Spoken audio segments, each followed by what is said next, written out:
여보, 나 진짜 못 살겠어. 시댁 가는 게 이렇게 스트레스일 줄 몰랐어. 왜 그래? 무슨 일 있었어? 어머님이 또 그러시더라고. 내가 밥상 차리는 거 보시더니 우리 집은 원래 반찬을 이렇게 안 넣는다고 하시는 거야. 그럼 처음부터 알려주시든가. 엄마가 그런 뜻으로 한 말은 아닐 텐데. 그게 끝이 아니야. 내가 설거지하고 있는데 며느리가 설거지도 제대로 못하네라고 중얼중얼 하시는 소리가 다 들렸어. 나 진짜 열받아서 울컥했다고. 미안해. 엄마한테 말해볼게. 말해봐야 뭐해? 어차피 며느리가 예민하다고 할 거 아냐. 그리고 오늘 아버님도 너무하셨어. 내가 거실에서 쉬고 있는데 갑자기 요즘 며느리들은 놀기만 한다고 하시는 거야. 나 일하느라 얼마나 힘든데. 아빠도 그런 뜻으로. 뜻이 어쨌든 상관없어. 나는 상처받았다고. 시누이도 마찬가지야. 나만 오면 은근히 비교하면서 우리 엄마는 예전에 이랬는데라고 계속 얘기해. 나보고 어쩌라는 거야? 그렇게 심했어? 심한 정도가 아니야. 그런데 너는 맨날 그냥 듣기만 하고 있어. 가족들이 나한테 상처 주는 말 할 때 왜 말리지도 않고 가만히 있는 거야? 내가 뭐라고 해야 할지 모르겠어서. 모르겠다고? 내가 상처받고 있는데 모르겠다고? 나는 내 편이라고 생각했는데 너도 결국 그 집 사람이구나. 나 혼자 외톨이야. 그런 게 아니야. 나도 난처해서. 난처하긴 뭐가 난처해. 어머님이 나한테 우리 아들 밥은 잘 챙겨주고 있지 하고 물어보실 때도 그렇고 살림은 제대로 하고 있어 라고 하실 때도 그렇고 마치 내가 내 부모인 것처럼 말씀하시잖아. 엄마는 걱정되어서. 걱정? 그게 걱정이야. 그냥 간섭이지.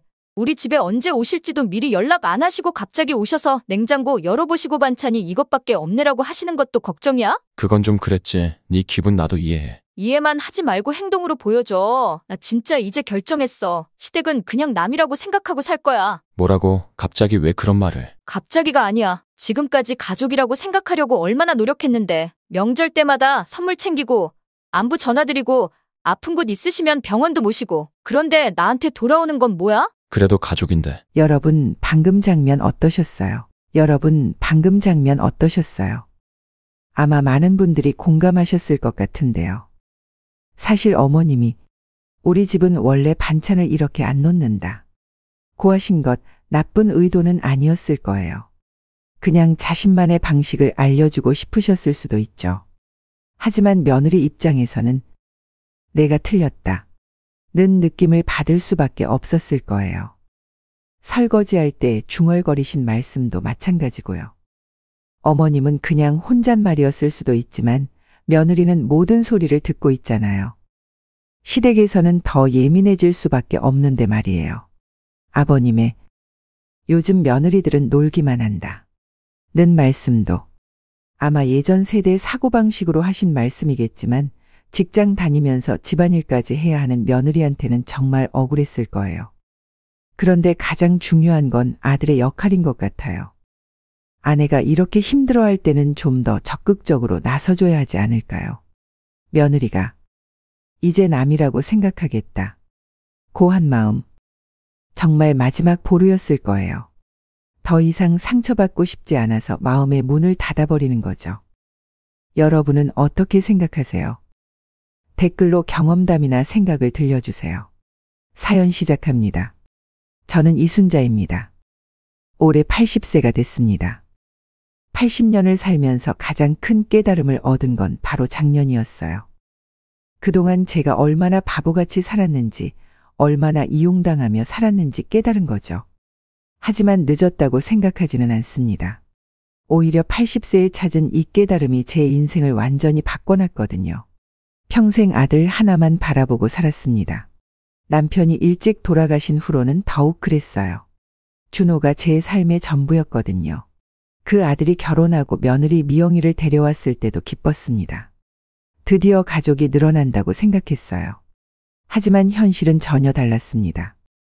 지금부터 들려드릴 이야기는 제가 어떻게 바보 같은 시어머니에서 당당한 할머니로 변했는지에 대한 이야기입니다. 복수라고 하면 거창하게 들릴 수도 있지만 사실은 그들이 저에게 했던 일을 똑같이 돌려준 것뿐이에요. 그리고 그 결과로 저는 80년 인생에서 가장 행복한 시간을 보내고 있습니다. 그해 3월 15일 제 80번째 생일이었습니다. 평생 이렇게 큰 생일을 맞아본 적이 없었어요. 일주일 전부터 설레는 마음으로 준비를 시작했습니다. 동네 마트에 가서 아들이 좋아하는 갈비찜 재료를 샀어요. 한우로 골라서 2만 원어치나 샀습니다. 평소 같으면 호주산으로 사겠지만 80세 생일이니까 특별하게 한우로 했죠. 집에 오는 길에 꽃가게에 들러서 작은 꽃다발도 하나 샀어요. 생일상을 더 예쁘게 만들고 싶었거든요. 미영이가 좋아할 만한 나물들도 정성껏 준비했습니다. 도라지, 고사리, 시금치, 콩나물까지 하나하나 다 손질해서 예쁘게 무쳤어요. 80세 손으로 하나하나 다듬는 게 쉽지 않았지만 가족을 위한 일이라고 생각하니 힘이 났습니다.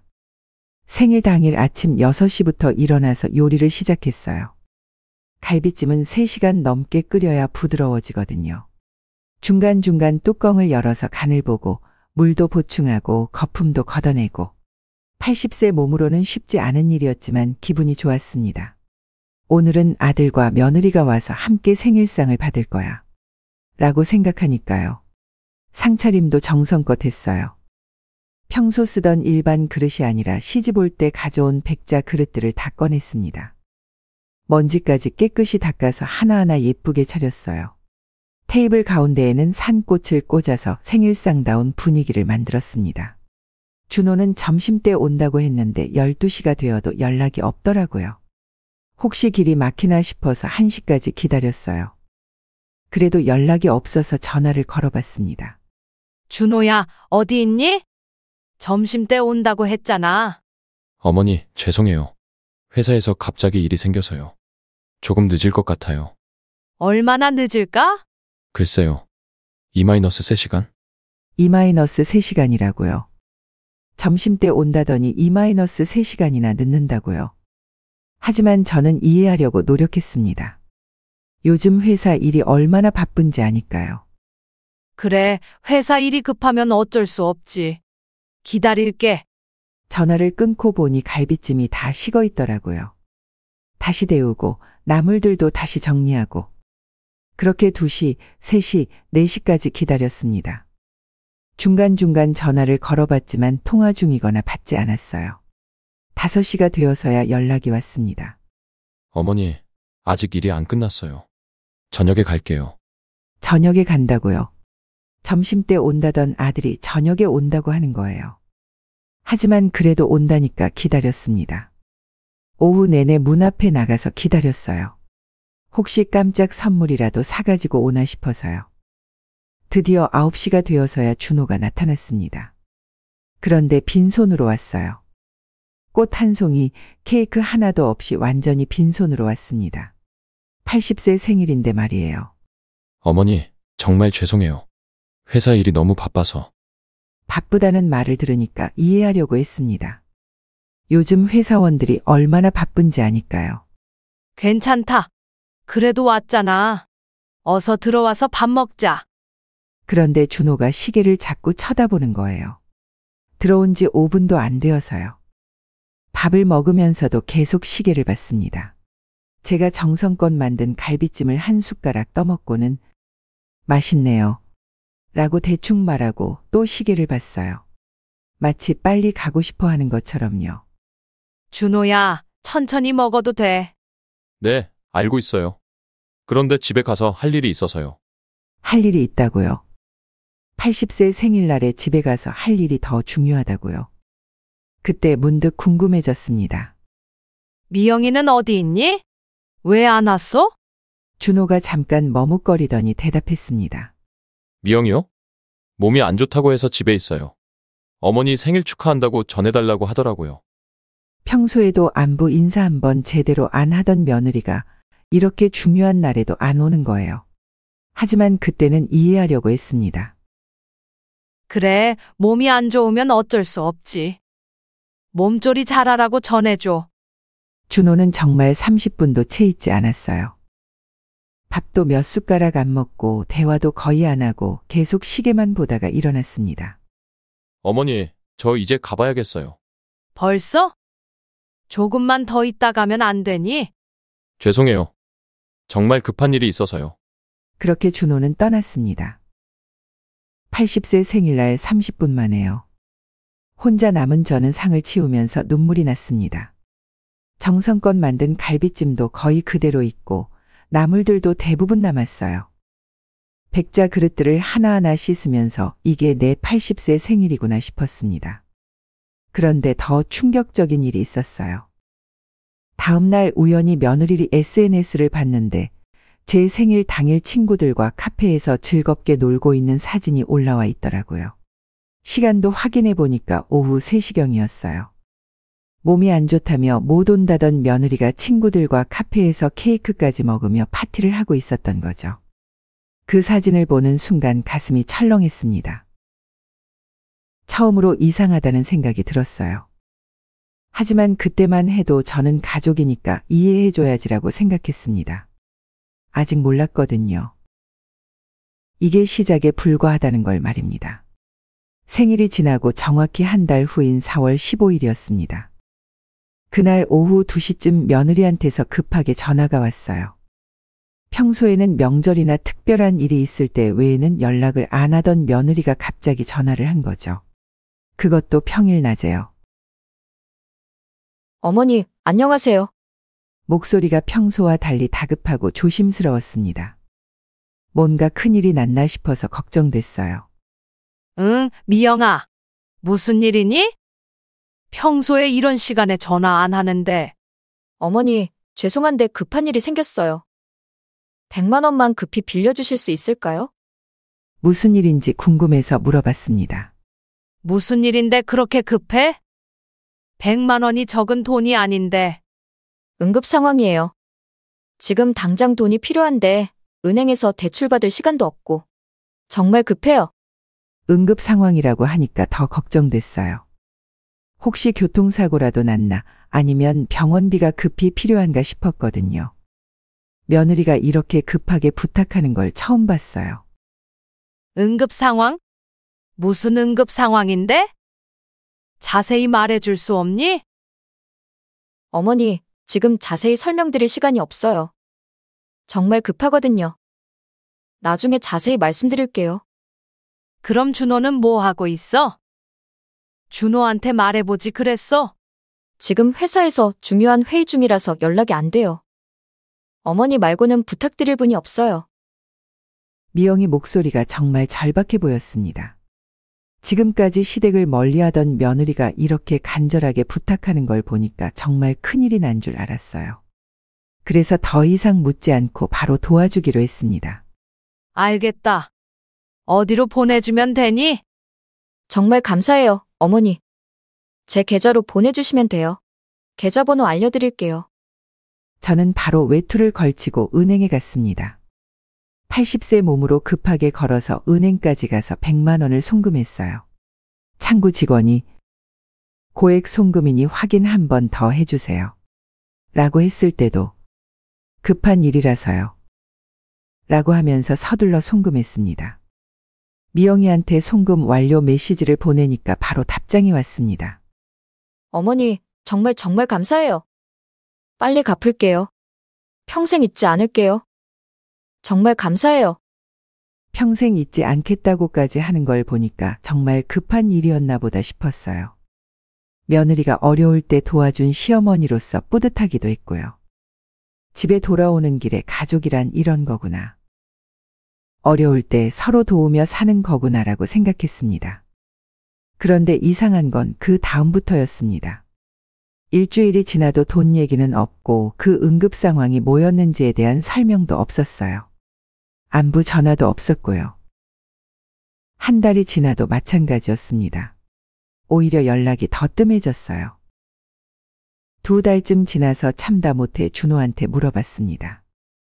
준호야, 미영이가 한 달 전에 응급 상황이라며 100만 원 빌려갔는데 무슨 일이었던 거니? 준호가 의외라는 표정을 지었어요. 응급 상황이요? 무슨 응급 상황이에요? 모르니?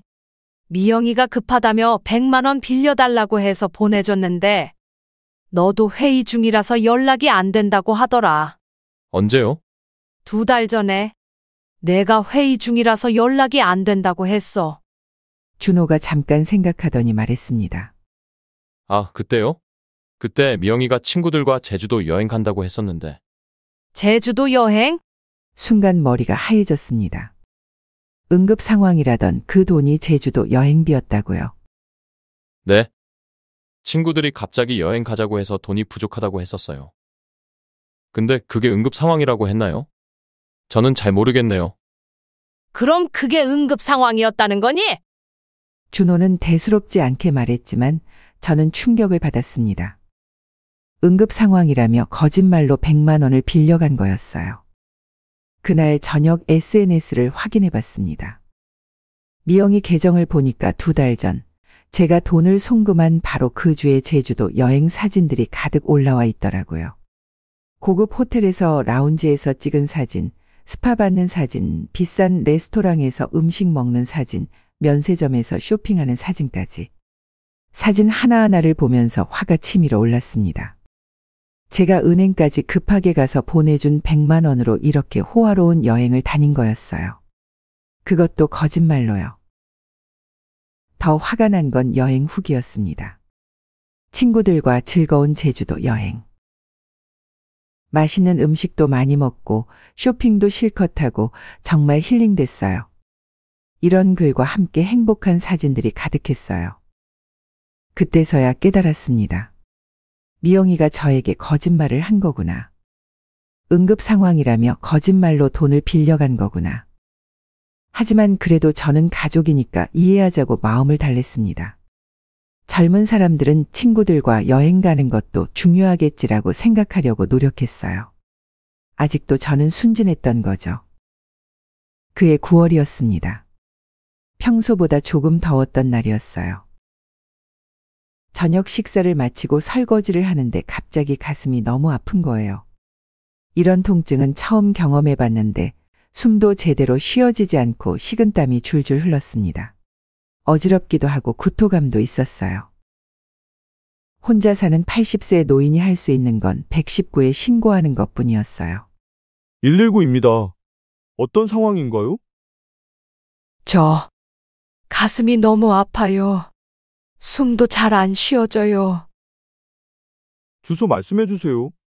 바로 출동하겠습니다. 119 구급차가 와서 응급실로 실려갔습니다. 80년을 살면서 구급차를 타본 건 처음이었어요. 사이렌 소리를 들으면서 이러다가 죽는 건 아닐까 하는 생각이 들었습니다. 아직 준호한테 하고 싶은 말도 많았는데 손주 얼굴도 못 봤는데 말이에요. 응급실에 도착해서 여러 검사를 받았어요. 심전도, 흉부 엑스레이 혈액 검사까지. 의사 선생님이 검사 결과를 보더니 심각한 표정으로 말했습니다. 협심증 의심됩니다. 좀 더 정밀한 검사가 필요해요. 협심증이요? 심장으로 가는 혈관이 좁아져서 생기는 병이에요. 나이를 고려하면 충분히 가능한 일이고요. 관상동맥 조영술을 해봐야 정확히 알 수 있어요. 관상동맥 조영술이라니 처음 들어보는 검사였어요. 의사 선생님이 자세히 설명해 주셨는데 혈관에 조영제를 넣어서 막힌 부분을 찾는 검사라고 했습니다. 생각보다 복잡하고 큰 검사더라고요. 검사비가 얼마나 되나요? 기본 검사비와 입원비 포함해서 200만 원 정도 될 것 같습니다. 200만 원이라니 적지 않은 금액이었어요. 하지만 생명과 관련된 일이니까 어쩔 수 없다고 생각했습니다. 건강이 제일 중요하잖아요. 결제를 하려고 카드를 냈는데 한도 초과로 결제가 안 되는 거예요. 평소에 큰 돈을 쓸 일이 없어서 카드 한도를 낮게 설정해 놨거든요. 그런데 이런 응급 상황에서 카드가 안 되니까 당황스러웠어요. 한도 초과입니다. 당황한 저는 바로 준호한테 전화했습니다. 준호야, 어머니가 응급실에 있어. 협심증 의심된다고 해서 정밀검사 받아야 하는데 카드 결제가 안 돼. 급한데 도와줄 수 있니? 그런데 준호 목소리가 차가웠어요. 어머니, 지금 회의 중입니다. 나중에 전화 드릴게요. 아니야, 지금 당장 급한데. 병원에서 검사비 결제 못하고 있어. 바쁘다니까요. 나중에 연락드릴게요. 준호야, 응급실에. 뚜뚜뚜. 전화가 끊어졌습니다. 믿을 수가 없었어요. 어머니가 응급실에서 협심증 의심된다고 하는데 회의가 더 중요하다는 거예요. 목숨이 위험할 수도 있는 상황인데 말이에요. 미영이한테도 전화해봤습니다. 하지만 받지 않더라고요. 3번을 걸어봤는데 모두 받지 않았어요. 응급실에서 시어머니가 전화하는데 받지 않는다니요. 할 수 없이 ATM에 가서 현금을 뽑으려고 했습니다. 그런데 긴장해서인지 비밀번호가 기억나지 않는 거예요. 첫 번째 시도 틀렸습니다. 두 번째 시도 또 틀렸어요. 세 번째까지 틀리니까 카드가 정지되더라고요. 완전히 막막했습니다. 병원 로비에서 혼자 서 있는데 얼마나 초라하고 서글펐는지 모릅니다. 80세 노인이 병원에서 치료비도 못 내고 서 있는 모습이 얼마나 처량했을까요? 주변 사람들이 쳐다보는 시선도 부끄러웠어요. 가족은 어디 있냐는 듯한 시선들이요. 다행히 평생 친구인 영희한테 전화를 걸어서 사정을 설명했더니 바로 와서 치료비를 대신 내줬습니다. 순자야, 괜찮아? 많이 놀랐겠다. 영희야, 고마워. 미안해. 이런 일로 너를 부르게 돼서. 뭘 미안해. 그런데 자식들은 어디 있어? 어머니가 응급실에 있는데 왜 안 와? 준호는 회의 중이라고 하고 미영이는 전화를 안 받더라고. 영희가 황당하다는 표정을 지었어요. 회의? 어머니가 응급실에 있는데 회의가 더 중요해? 이건 정말 아니지 않니? 그때 처음으로 마음속 깊은 곳에서 의문이 들기 시작했습니다. 정말 자식들이 이렇게 해도 되는 건가? 어머니가 응급실에 있는데 회의가 더 중요한 게 맞나? 영희는 그날 저를 집까지 데려다 주면서 계속 화를 냈습니다. 저보다 영희가 더 화가 났어요. 순자야, 이건 정말 아니야. 자식이 어떻게 이럴 수가 있어? 영희야, 목소리 좀 낮춰. 동네 사람들이 들을까봐. 왜 목소리를 낮춰? 화날 만한 일이잖아. 어머니가 응급실에 있는데 회의가 더 중요하다고? 이게 말이 되니? 영희가 계속 말했습니다. 순자야, 솔직히 말할게. 내 자식들 행동이 정상이 아니야. 생일에도 30분밖에 안 있고 거짓말로 돈 빌려가고 응급실에 있는데 바쁘다고 전화 끊고. 이게 말이 되니? 저는 그래도 변명했습니다. 요즘 젊은 사람들이 다 바쁘잖아. 회사 일도 중요하고 이해해줘야지. 바빠도 한계가 있는 거야. 어머니가 응급실에 있는데 회의가 더 중요해? 그리고 며느리는 뭐 하고 있었어? 전화도 안 받고? 미영이도 바쁠 거야. 요즘 일하는 여자들 얼마나 힘든지 알잖아. 바쁘기는 SNS 보니까 맨날 친구들과 놀러 다니던데 그게 바쁜 거야? 영희가 핸드폰을 꺼내서 미영이 SNS를 보여줬어요. 봐, 이거! 내가 병원에 있던 그날에도 헬스장에서 운동하고 있었어. 바쁘다고? 이게 바쁜 사람이 하는 행동이야? 정말이었습니다. 제가 응급실에 있던 그날 미영이는 헬스장에서 운동복 입고 셀카를 찍고 있었어요. 운동 후 스무디까지 마시면서 여유롭게 사진을 찍고 있더라고요. 시간을 보니까 제가 전화했던 바로 그 시간이었어요. 영희야, 순자야, 내가 너무 착해서 당하고 있는 것 같아. 한번 제대로 생각해봐. 이게 정상이니? 80세 어머니가 응급실에 있는데 운동하고 있는 며느리가? 그래도 뭐가 그래도야? 순자야, 내가 내 친구로서 말하는 건데 이 사람들 정말 이상해. 너무 이상해. 영희가 진지한 표정으로 말했습니다. 나도 며느리 있지만 아무리 그래도 시어머니가 응급실에 있다고 하면 달려갈 거야. 그게 정상이야. 집에 들어가서도 영희 말이 계속 마음에 남았습니다. 그날 밤 잠이 오지 않아서 지금까지의 일들을 차근차근 되짚어 봤어요. 80세 생일날에 차가운 대접, 거짓말로 빌려간 100만 원, 응급실에서 홀로 당한 굴욕. 하나하나 생각해 보니 정말 이상했습니다. 특히 미영이 행동이 가장 이해가 안 됐어요. 평소에는 시댁을 멀리하더니 돈이 필요할 때만 급하게 연락해서 거짓말까지 하고, 그리고 시어머니가 응급실에 있는데 헬스장에서 운동을 하고 있다니요. 이게 정상적인 며느리의 행동일까요? 그리고 준호도 마찬가지였어요. 어머니가 응급실에 있는데 회의가 더 중요하다고 생각하는 게 정상적인 아들의 행동일까요? 물론 회사 일이 중요하긴 하지만 그래도 한계가 있는 거 아닌가요? 그때부터 저는 아들 가족에 대해 조금씩 의심을 품기 시작했습니다. 하지만 아직은 그래도 가족이니까라는 생각이 더 컸어요. 완전히 깨닫기까지는 더 많은 일들이 필요했습니다. 병원 사건 이후 정말 충격적인 일이 벌어졌습니다. 준호가 무려 1년 동안 한 번도 안부를 묻지 않은 거예요. 전화도 없고 문자도 없고 심지어 명절에도 바쁘다 는 핑계로 오지 않았습니다. 처음에는 정말 믿을 수가 없었어요. 처음 한 달은 바쁘겠지라고 생각했어요. 회사 일이 많을 수도 있고 미영이 일도 있을 테니까요. 2달째도 마찬가지였습니다. 연락하고 싶지만 바빠서 못하겠지라고 이해하려고 했어요. 하지만 3달, 4달이 지나도 연락이 없으니까 이상하더라고요. 아무리 바빠도 어머니한테 안부 인사 한번 못할 정도일까요? 설마 저를 잊어버린 건 아니겠죠. 5달째 되던 날 참다 못해 제가 먼저 전화했습니다. 혹시 제가 잘못 생각한 건 아닌지, 준호가 정말 바빠서 연락을 못한 건 아닌지 확인하고 싶었어요. 준호야, 요즘 어떻게 지내니? 아, 어머니. 바빠서 연락 못 드렸어요. 별일 없으시죠? 바빠서 연락 못했다는 말을 듣고 이해하려고 했어요. 그런데 뭔가 어색했어요.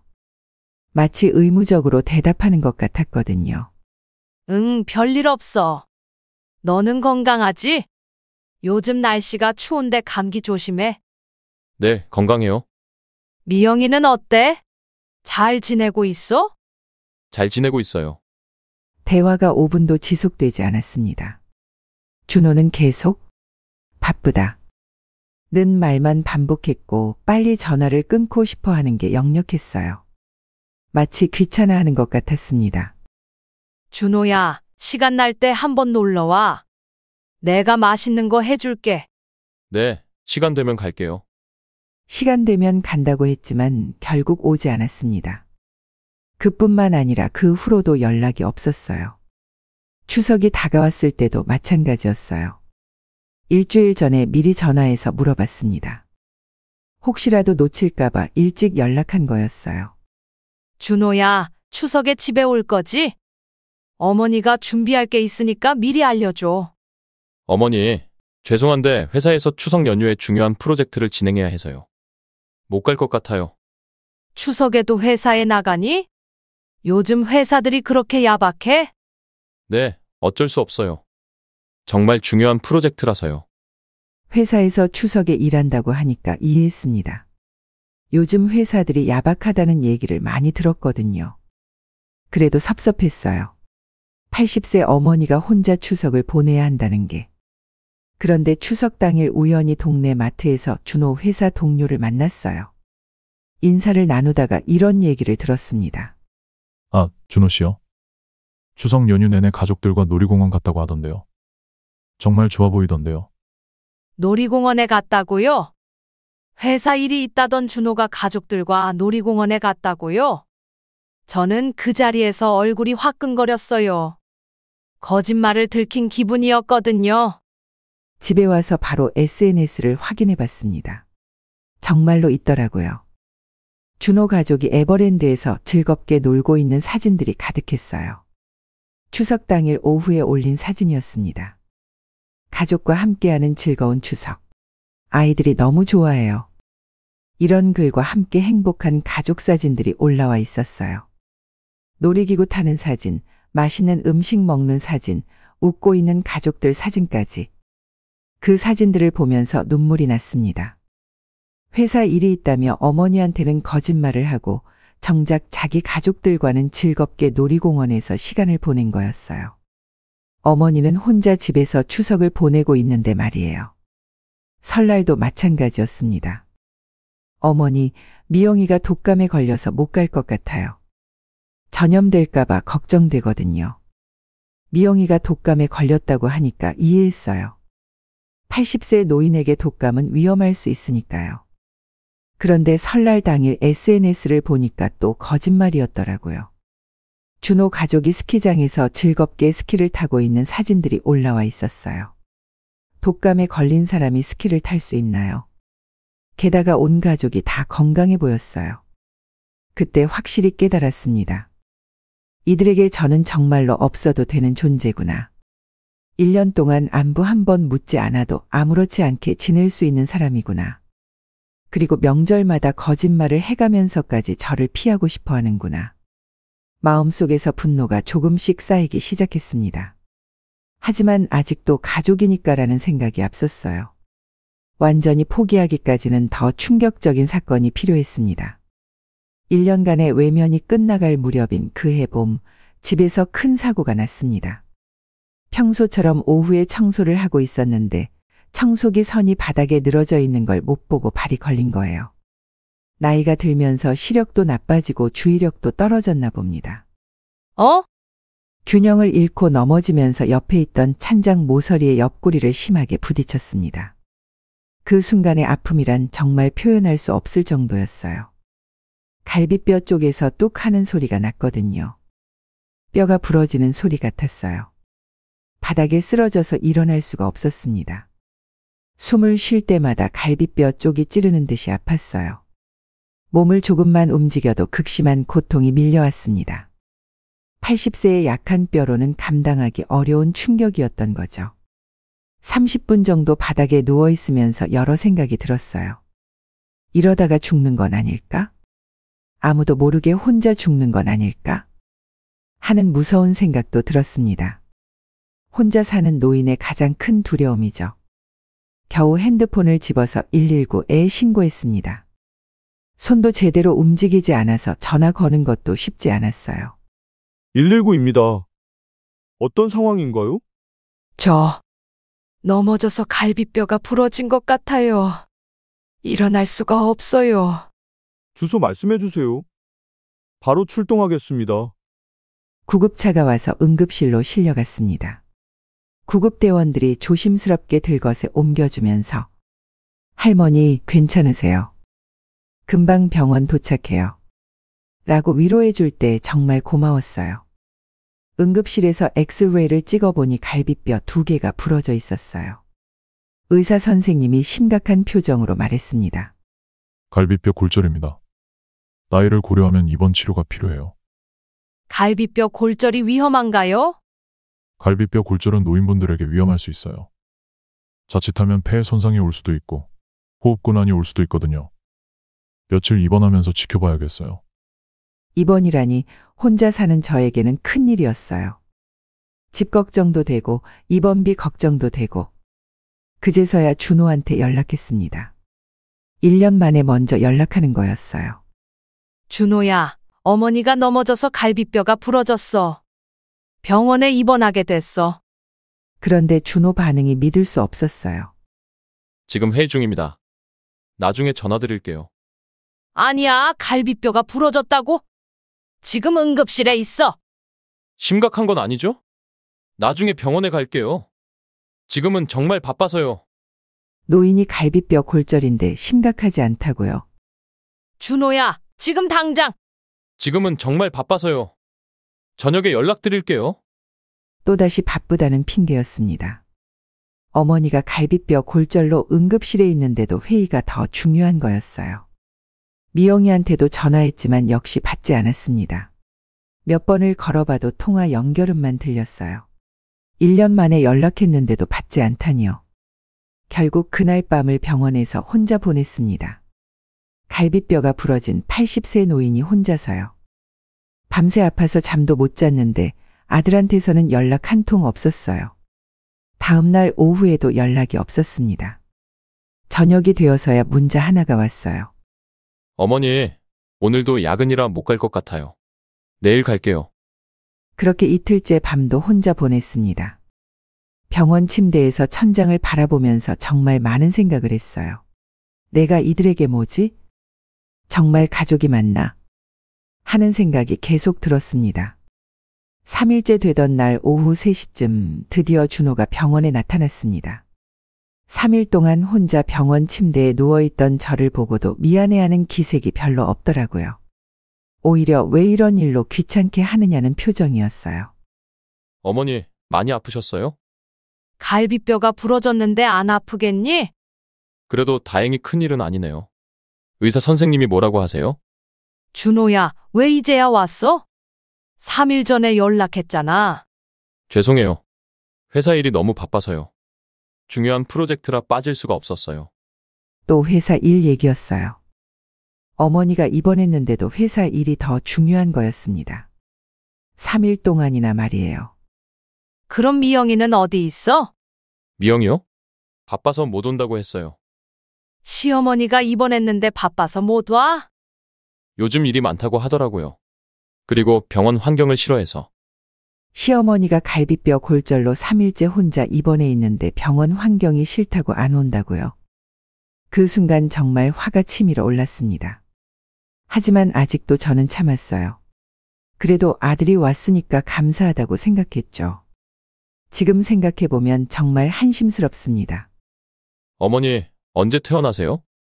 내일 퇴원 예정이야. 그럼 내일 데리러 올게요. 고마워. 하지만 준호는 1시간도 채 있지 않았어요.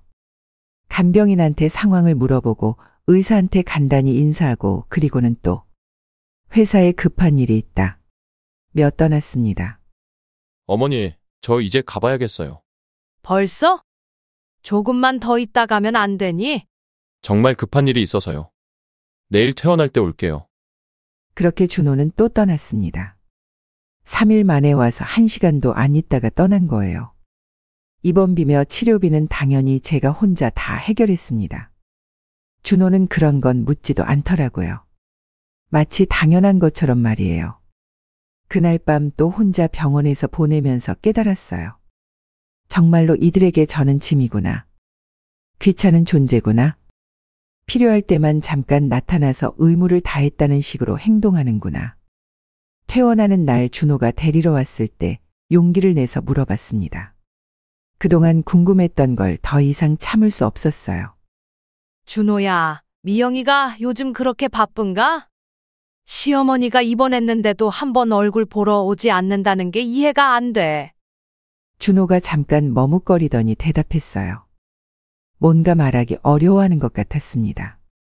어머니, 솔직히 말씀드릴게요. 솔직히 말한다는 말에 괜히 가슴이 두근거렸습니다. 좋은 얘기는 아닐 것 같았거든요. 미영이는 시댁을 남이나 다름없다고 생각해요. 남이나 다름없다고?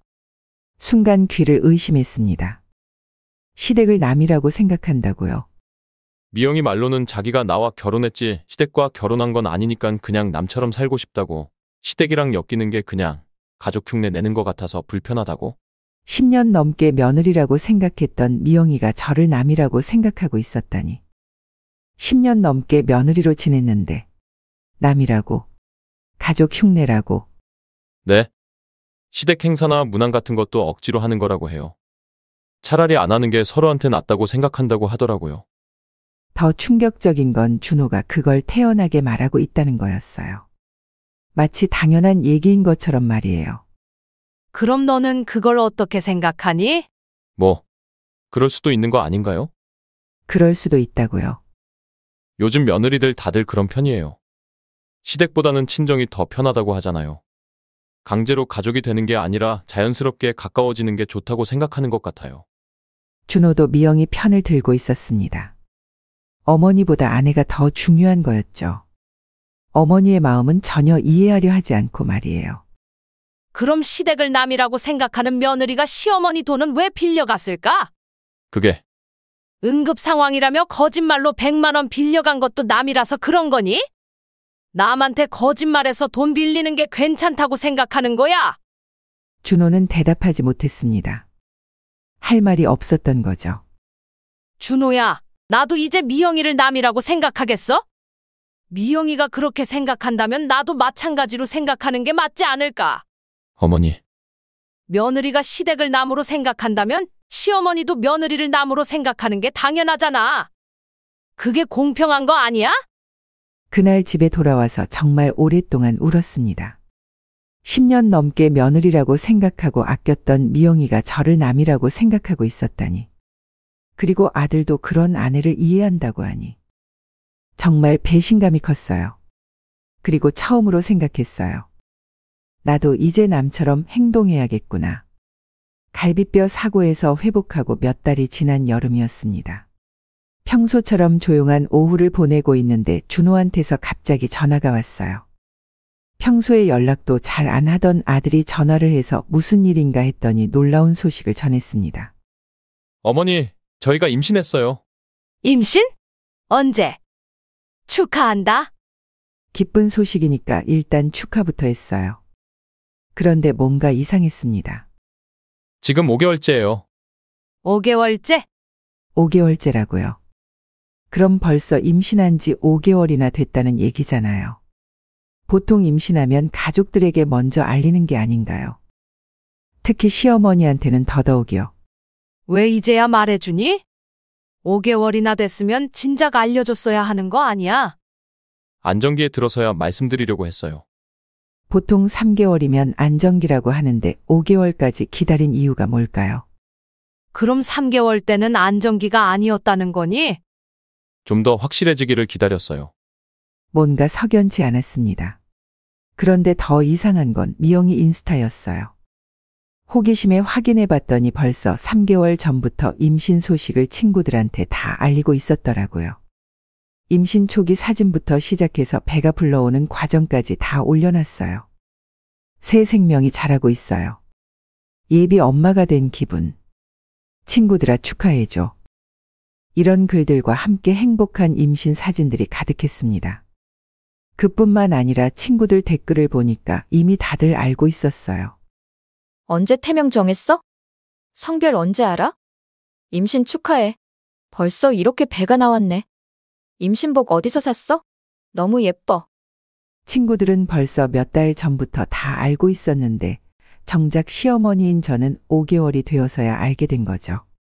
준호야, 왜 친구들은 벌써 다 알고 있니? 그게 SNS에 3개월 전부터 올렸던데? 준호가 당황했습니다. 제가 SNS를 확인할 줄 몰랐나 보더라고요.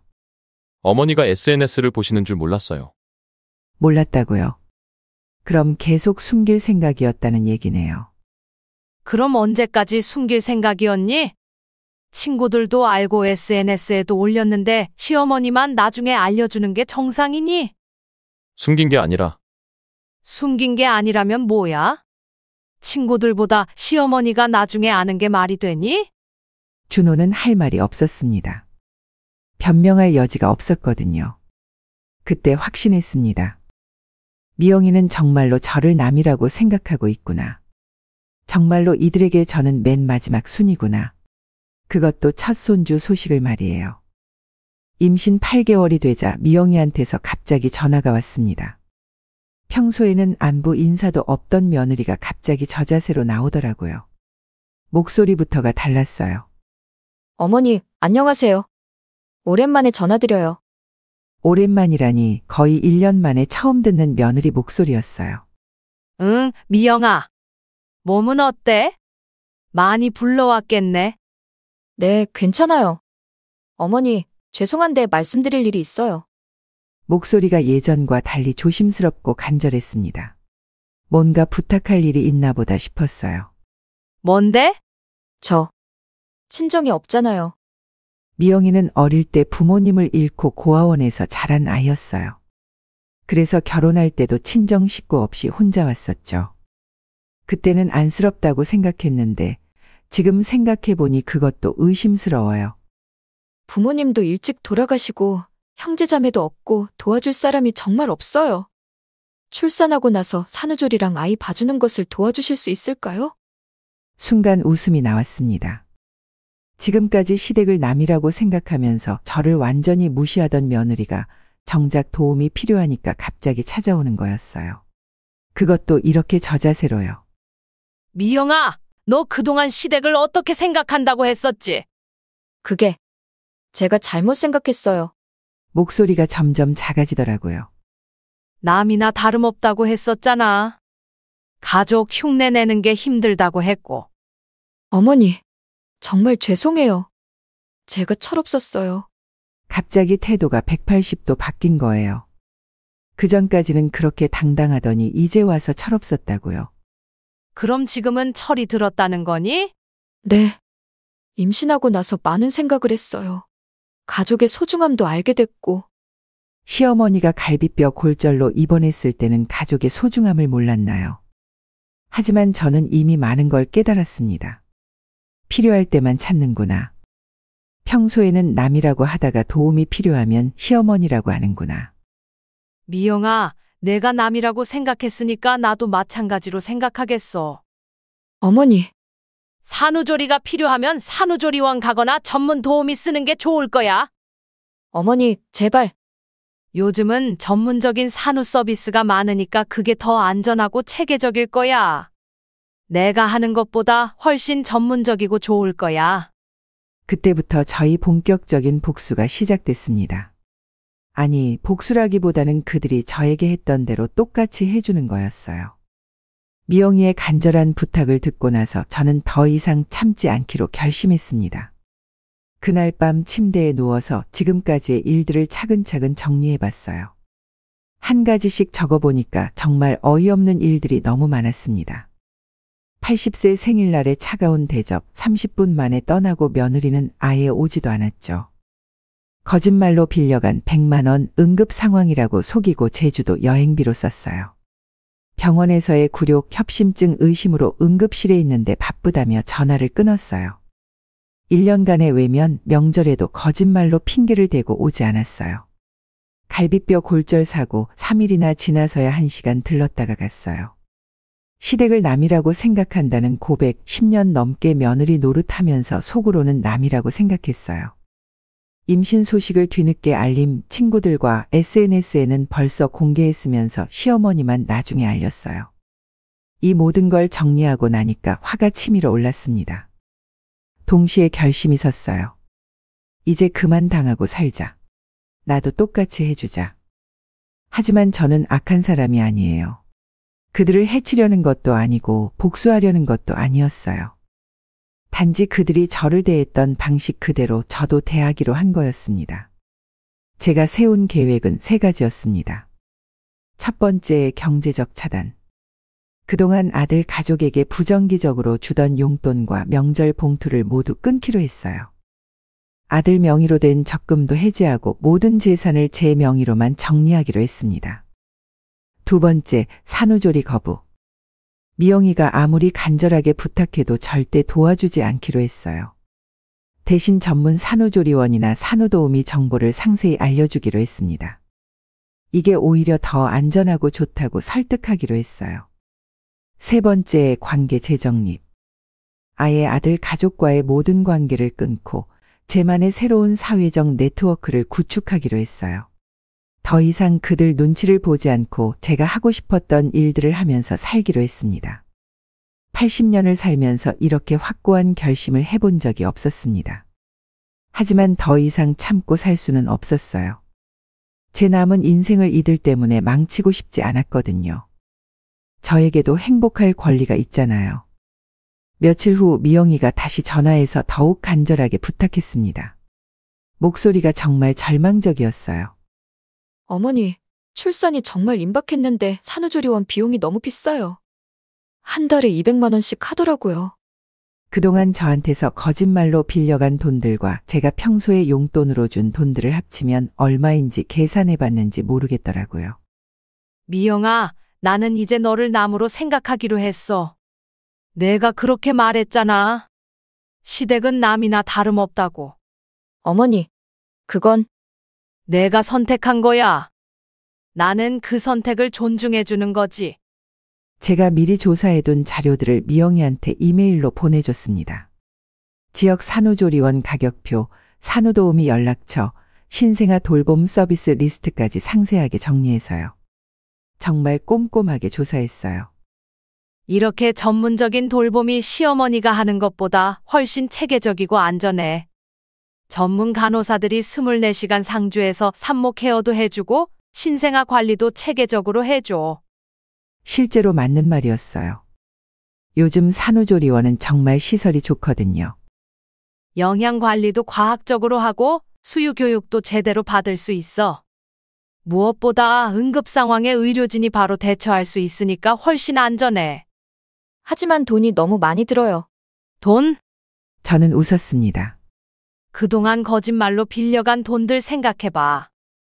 그리고 내가 평소에 준 용돈들도 있잖아. 명절 봉투만 해도 1년에 200만 원씩 10년이면 2천만 원이야. 미영이는 할 말을 잃었습니다. 사실이었거든요. 산후도우미도 좋다고 생각다. 집에서 편하게 전문적인 돌봄을 받을 수 있어. 하루 12시간씩 와서 산모 관리, 신생아 돌봄, 집안일까지 다 해줘. 그것도 비싸고. 전문 서비스니까 비싼 거 당연하지. 80세 시어머니가 공짜로 해주는 것과는 차원이 다른 거야. 전문 서비스를 이용하라는 건 틀린 말이 아니었거든요. 오히려 더 안전하고 체계적이에요. 다음 날 준호가 급하게 집으로 찾아왔습니다. 미영이가 울면서 말했나 보더라고요.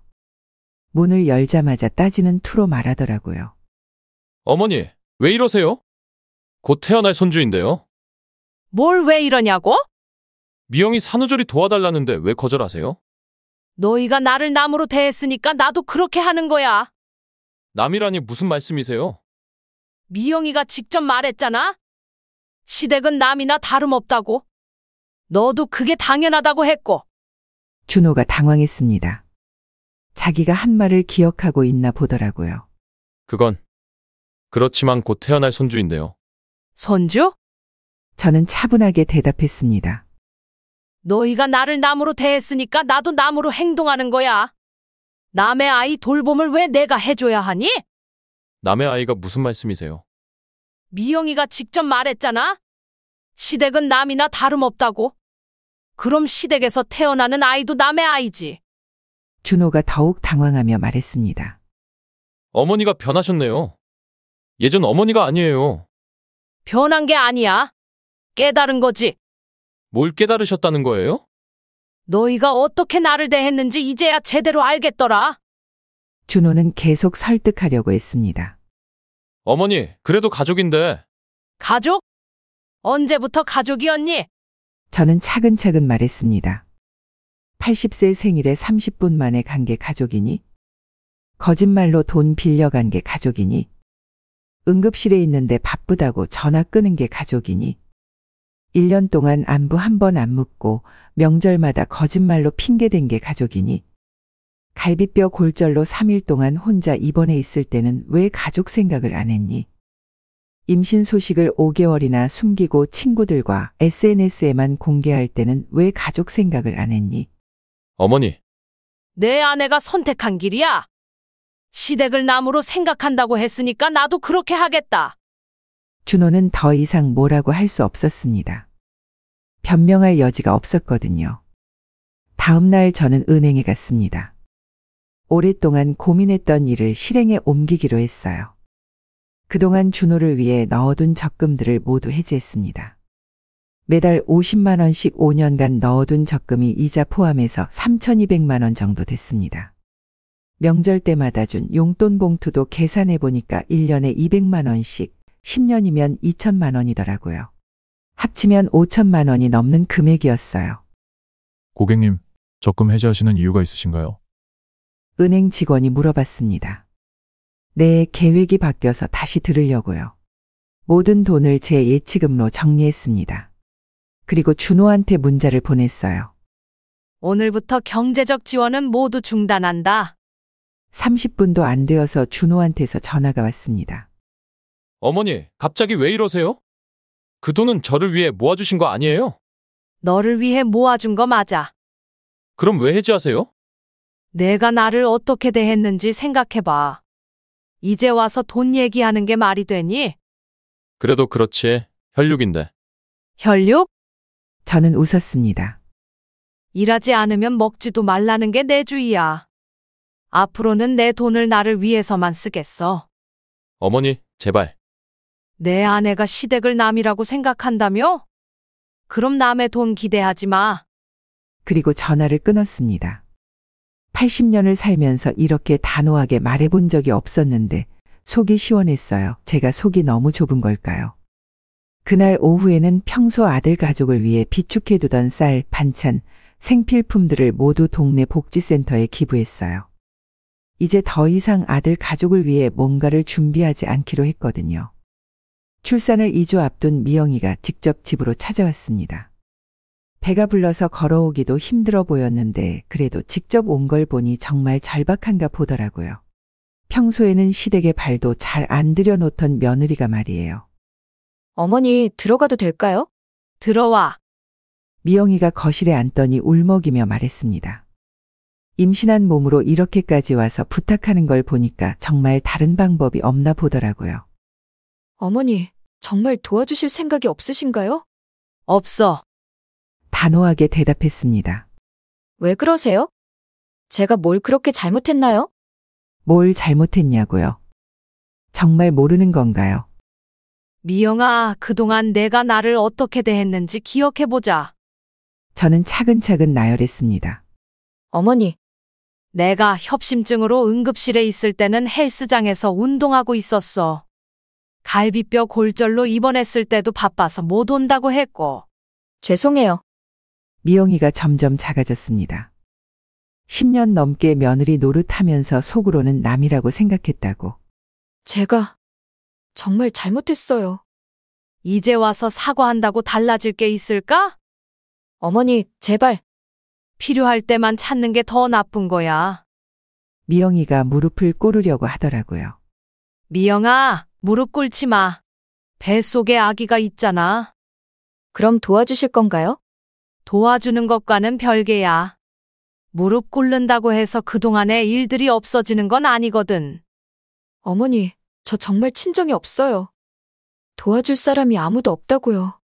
그래서 전문 산후도우미 연락처를 줬잖아.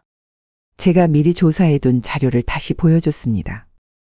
이분들이 나보다 훨씬 전문적이고 체계적으로 도와줄 거야. 신생아 돌봄 자격증도 있고 의료 지식도 있어. 응급 상황에도 바로 대처할 수 있고. 돈이 너무 많이 들어요. 돈? 저는 웃었습니다. 그동안 거짓말로 빌려간 돈들 생각해봐. 그걸로 충분할 거야. 전문가한테 돌봄 받는 게 너한테도 더 좋을 거야.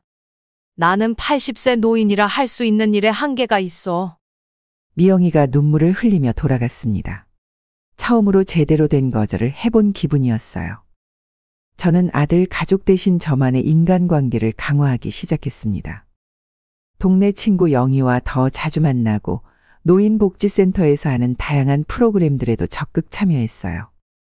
먼저 실버 댄스 클래스에 등록했습니다. 80세의 댄스라니 처음에는 어색했지만 막상 해보니까 정말 재미있더라고요. 음악에 맞춰 몸을 움직이니까 기분도 좋아지고 건강에도 도움이 되는 것 같았어요. 순자 씨, 댄스 실력이 정말 늘었네요. 강사 선생님이 칭찬해 주시는데 기분이 어찌나 좋던지요. 80년을 살면서 누군가한테 칭찬받는 일이 이렇게 적었나 싶었어요. 할머니 독서 모임에도 참여했습니다. 한 달에 2번씩 모여서 책을 읽고 이야기를 나누는 모임이었는데 여기서 정말 좋은 친구들을 만났어요. 특히 김할머니는 저와 비슷한 경험을 하신 분이었어요. 순자 씨, 정말 잘하셨어요. 저도 그렇게 할 용기가 있었으면 좋았을 텐데. 용기라기보다는 포기예요.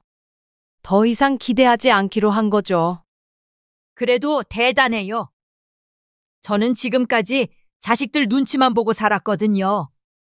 김할머니 말을 들어보니까 저보다 더 심한 경우였어요. 자식들이 돈만 가져가고 안부는 전혀 묻지 않는다고 하더라고요. 김 할머니도 이제 당당하게 사세요. 우리 나이에 눈치 볼 필요 없어요. 순자 씨 보니까 용기가 나네요. 요리교실에도 등록했습니다. 평생 남편과 아들만을 위해 요리했는데 이제는 저와 친구들을 위해 요리하는 거였어요. 새로운 레시피도 배우고 친구들과 함께 만든 음식을 나눠 먹는 재미도 쏠쏠했습니다.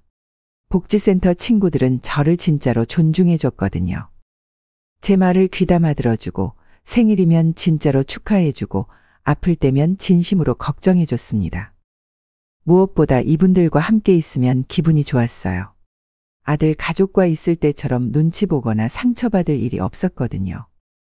경제적 지원이 끊기고 나서 한 달쯤 지났을 때 준호가 제대로 된 사과를 하러 왔습니다.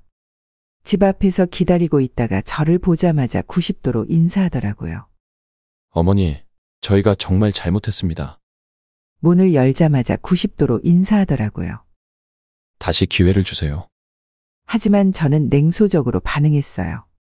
이미 여러 번 겪은 일이었거든요. 지금까지 내 돈이 필요할 때만 연락했으니까 이번에도 똑같은 이유 아니냐? 그런 게 아니에요. 진심으로 사과드리는 거예요. 진심? 저는 의자에 앉으며 말했습니다. 그럼 돈 지원 안 해줘도 앞으로 계속 연락할 거니?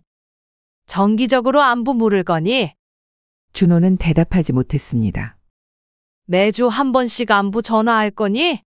한 달에 한 번씩은 얼굴 보러 올 거니? 명절마다 빠지지 않고 올 거니? 그건 대답 못 하겠지? 돈 때문에 온 게 맞으니까. 준호가 당황했습니다. 어머니, 정말 아니에요. 그럼 증명해봐. 어떻게요? 앞으로 6개월 동안 매주 한 번씩 안부 전화하고 한 달에 한 번은 얼굴 보러 와. 그리고 미영이도 함께 와서 진심으로 사과해. 그렇게 6개월 꾸준히 하면 생각해 볼게. 그건 좀 좀 뭐가? 바빠서요. 역시나 바쁘다는 핑계였습니다. 바빠서 못한다면서 왜 진심이라고 했니? 어머니, 준호야, 80년을 살면서 깨달은 게 있어. 진짜 관심은 돈이 있을 때만 생기는 게 아니야. 평소에 꾸준히 보여주는 거지. 돈이 필요해서 온 거라면 솔직하게 말해. 그게 더 나아. 어머니, 정말 아니에요. 그럼 지금 당장 미영이 데려와서 함께 사과해. 그리고 앞으로 매주 연락하겠다는 약속해봐. 준호는 결국 그날 아무 말 없이 돌아갔습니다. 진심이 아니었던 거죠.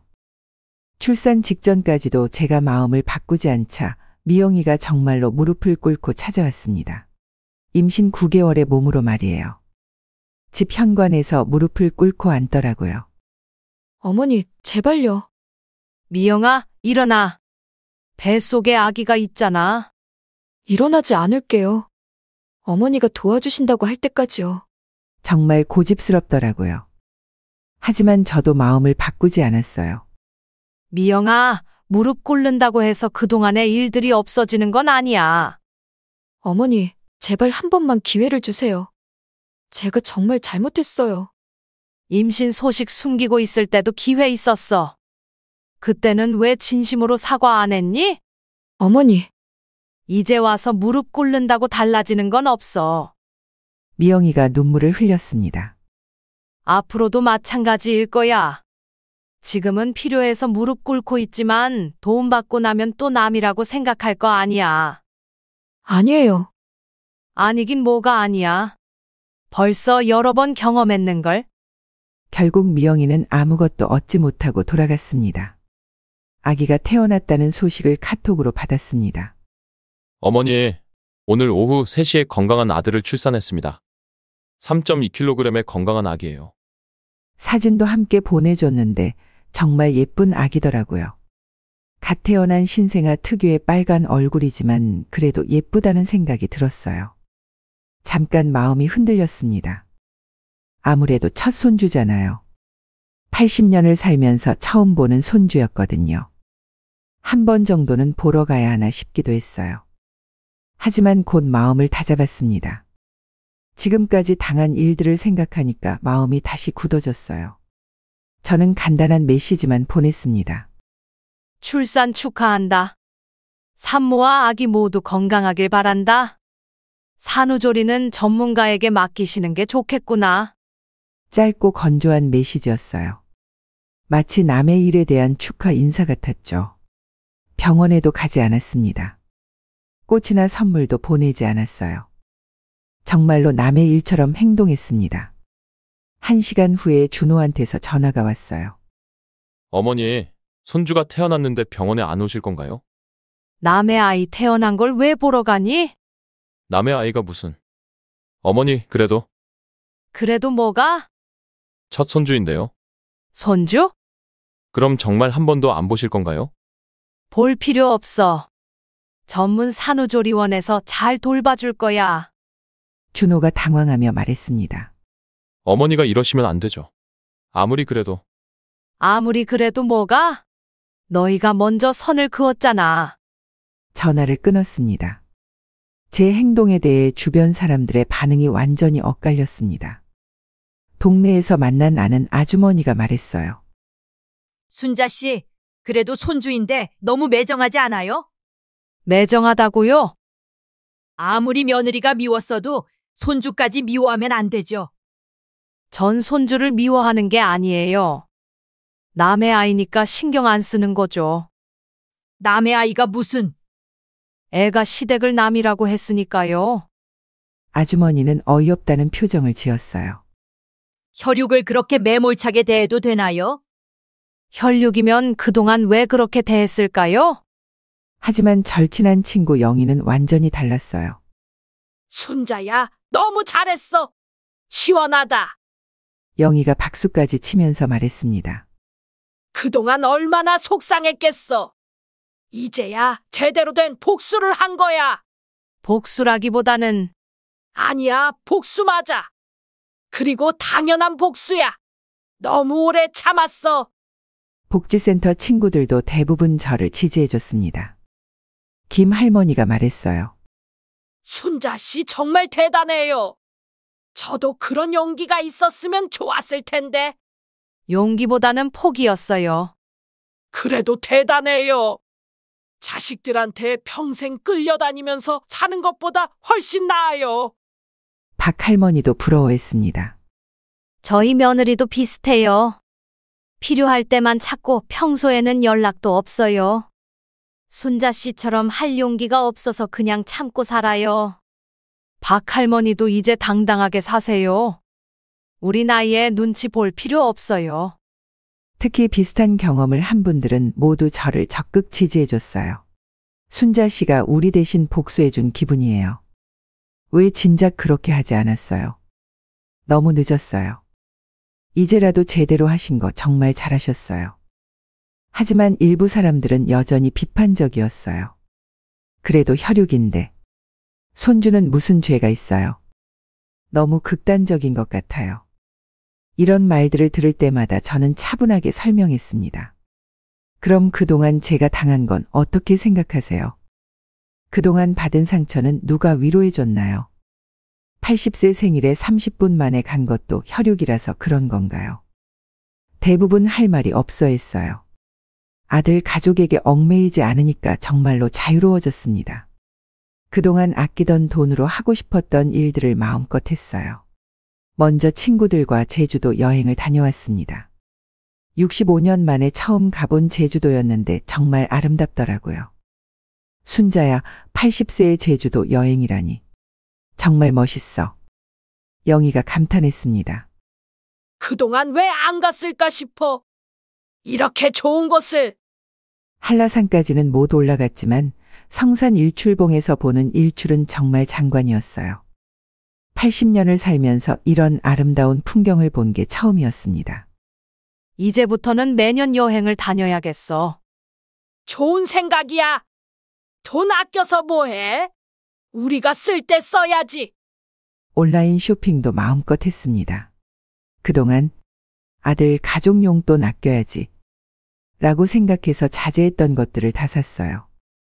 예쁜 옷들, 좋은 화장품, 건강보조식품, 운동기구까지. 80세에 처음으로 저만을 위한 소비를 하는 기분이었습니다. 할머니, 요즘 부쩍 예뻐지셨네요. 복지센터 직원분이 말씀해 주시는데 기분이 너무 좋았어요. 새 옷을 샀거든요. 정말 잘 어울려요. 복지센터에서 하는 모든 프로그램에 참여했습니다. 서예, 도자기 만들기, 원예, 요리교실까지. 80세에 이렇게 다양한 취미가 있다는 걸 처음 알았어요. 특히 서예는 정말 재미있었습니다. 붓으로 글씨를 쓰면서 마음이 평온해지더라고요. 더 이상 아들 가족 눈치를 보지 않아도 되니까 정말 자유로웠어요. 언제 연락 올까 걱정할 필요도 없고 언제 또 상처받을까 불안해할 필요도 없었습니다. 순자야, 요즘 표정이 정말 밝아졌어. 그래? 응, 예전에는 항상 뭔가 걱정스러운 표정이었는데 지금은 정말 편해 보여. 영희 말이 맞았어요. 정말 편했거든요. 그러던 중 신생아 돌봄이 얼마나 힘든지 아들 부부가 절박하게 다시 도움을 요청했습니다. 준호가 전화해서 울음 섞인 목소리로 말했어요. 어머니, 정말 힘들어요. 아기가 밤새 울어서 잠을 못 자겠어요. 그래서 처음부터 전문 산후도우미를 구하라고 했잖니? 도우미 비용이 하루에 15만 원씩 해요. 한 달이면 450만 원이에요. 미영이도 직접 전화해서 울면서 애원했습니다. 어머니, 정말 죽을 것 같아요. 아기가 2시간마다 깨서 우는데 저는 출산 후유증으로 몸도 아프고. 그럼 산후조리원이나 전문 도우미 써야지. 돈이 없어요. 없긴 뭐가 없어.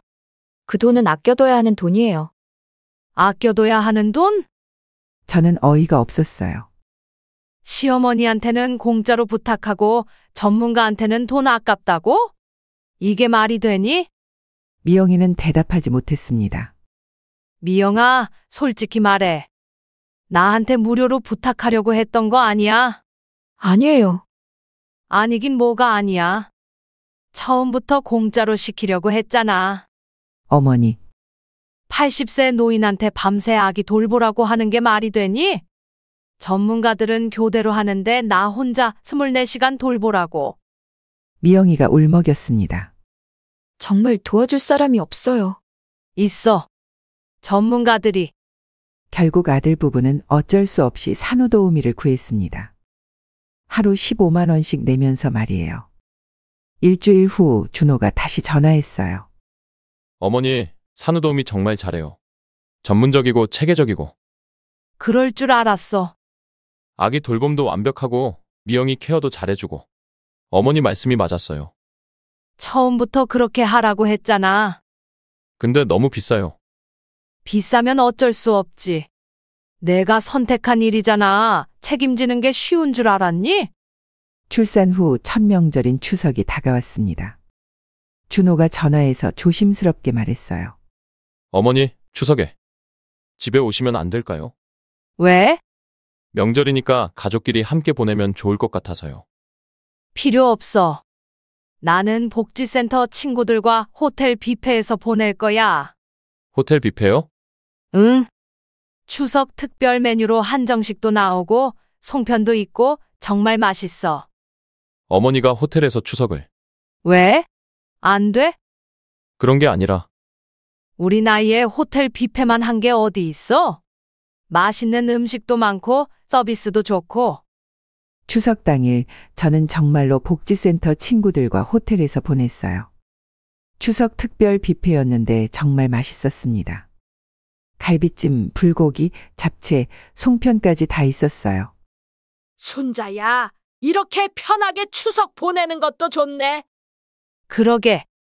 왜 진작 생각 못했을까? 무엇보다 즐거웠습니다. 진짜 저를 좋아해주는 사람들과 함께여서요. 저는 정말로 새로운 삶을 시작했습니다. 그동안 아들 가족에게 썼을 돈으로 동네에 작은 북카페를 열었어요. 순자 할머니의 책방. 이라는 이름으로요. 정말로 카페를 여시는 거예요? 복지센터 친구들이 놀라워했습니다. 응. 80세에 새로운 도전해보는 거야. 북카페는 생각보다 인기가 좋았습니다. 동네 어르신들이 차 마시러 오시고 젊은 분들도 조용히 책 읽으러 와요. 중고등학생들도 공부하러 오더라고요. 할머니, 커피 정말 맛있어요. 책도 많고 분위기도 좋아요. 칭찬받는 일이 이렇게 많은 것도 처음이었어요. 저는 카페 사장님이 되었습니다. 80세의 새로운 직업을 가진 거죠. 매일 아침 6시에 일어나서 카페 문을 열고 손님들을 맞이하는 일이 정말 즐거웠어요. 복지센터에서 만난 진짜 친구들과 시간을 보내며 당당하고 행복한 노년을 만끽하고 있습니다. 특히 실버 댄스에서는 파트너까지 생겼어요. 85세 박할아버지인데 정말 신사적이고 저를 존중해 주거든요. 순자 씨, 오늘도 예쁘시네요. 박 할아버지도 멋있으세요. 80세의 새로운 로맨스라니 상상도 못했던 일이에요. 가끔 손주 사진을 SNS에서 봅니다. 많이 자랐더라고요. 이제 돌이 지났나 봐요. 잠깐 마음이 움직이기도 하지만 더 이상 흔들리지 않아요. 제가 선택한 길이고 후회하지 않거든요. 오히려 지금이 제 인생에서 가장 행복한 시기인 것 같습니다. 80세에 찾은 진짜 자유로운 삶이에요. 아들 가족은 어떻게 지내고 있을까요? 가끔 궁금하긴 하지만 더 이상 제 걱정거리는 아닙니다. 그들이 선택한 길이니까 그들이 책임져야죠. 이렇게 저희 완벽한 복수가 완성됐습니다. 폭력도 악담도 험한 일도 하지 않았어요. 그저 아들 가족이 저를 대했던 방식 그대로 똑같이 해준 것뿐입니다. 경제적 지원을 끊은 것, 돌봄을 거부한 것, 관계를 단절한 것. 이 모든 게 그들이 먼저 저에게 했던 일들이었어요. 저는 단지 같은 방식으로 응답한 것뿐입니다. 생일에 30분 만에 가던 그들에게 저도 30분의 관심만 줬어요. 거짓말로 돈을 빌리던 그들에게 저도 정직한 거절로 답했어요. 응급실에서 바쁘다고 하던 그들에게 저도 바쁘다고 답했어요. 1년 동안 안부를 안 묻던 그들에게 저도 안부를 묻지 않았어요. 시댁을 남이라고 생각하던 며느리에게 저도 남으로 대했어요. 무엇보다 저는 더 행복해졌습니다. 자식들 눈치 보느라 억눌렀던 제 인생을 되찾았거든요. 80세의 새로운 인생을 시작한 거예요. 북카페를 운영하며 손님들에게 인정받고 복지센터에서 친구들과 즐거운 시간을 보내고 새로운 취미들을 배우며 성취감을 느끼고 심지어 새로운 로맨스까지 만끽하고 있어요. 이런 대우를 받아본 게 80년 만에 처음입니다. 진짜 존중받는 삶이 뭔지 이제야 알겠어요. 가끔 동네에서 그래도 손주는 보고 싶지 않으냐? 고 묻는 분들이 있어요. 솔직히 말하면 보고 싶을 때도 있습니다. 하지만 그보다 더 소중한 걸 얻었어요. 바로 제 자존심과 당당함이죠. 이제 저는 누구에게도 무시당하지 않습니다. 북카페에 오는 손님들은 저를 사장님이라고 부르며 존중해주고 복지센터 친구들은 저를 진심으로 좋아해줘요. 아들 가족에게 받았던 상처들은 이제 추억이 되었습니다. 나쁜 추억이지만 그 덕분에 제가 더 강해졌고 더 현명해졌어요. 만약 시간을 되돌릴 수 있다면 저는 더 일찍 이런 선택을 했을 거예요. 80세까지 기다릴 필요가 없었던 거죠. 제 복수는 완벽했습니다. 누구도 상처받지 않게 하지만 확실하게 교훈을 주는 복수였어요. 그리고 무엇보다 저 자신이 가장 큰 승리자가 되었습니다. 80세에 찾은 새로운 인생, 정말 달콤합니다. 지금 이 이야기를 들으시는 분들 중에서도 비슷한 상황에 계신 분들이 있을 거예요. 자식들에게 당하면서도 가족이니까라고 참고 계신 분들 말이에요. 제가 드리고 싶은 말씀은 이겁니다. 더 이상 참지 마세요. 당신도 존중받을 권리가 있어요. 나이가 많다고 해서 부모라고 해서 무조건 참아야 하는 건 아니에요. 당당하게 사세요. 우리에게도 행복할 권리가 있습니다. 오늘도 영상 봐주셔서 감사하고요. 댓글로 여러분의 이야기도 많이 들려주세요. 좋아요와 구독도 잊지 마시고 다음 영상에서 또 만나요.